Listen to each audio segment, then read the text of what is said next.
Hi everyone! Today we will talk about how to fix Instagram not opening. To know how to fix Instagram not opening, you should just go here to settings. As you see, we will click. After that, in this page, you will go to apps here and you will click here.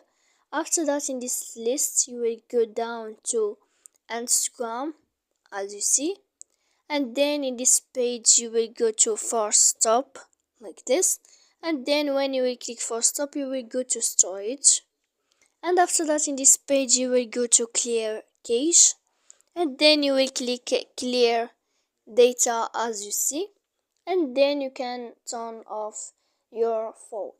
So please don't forget to support us by like and subscribe.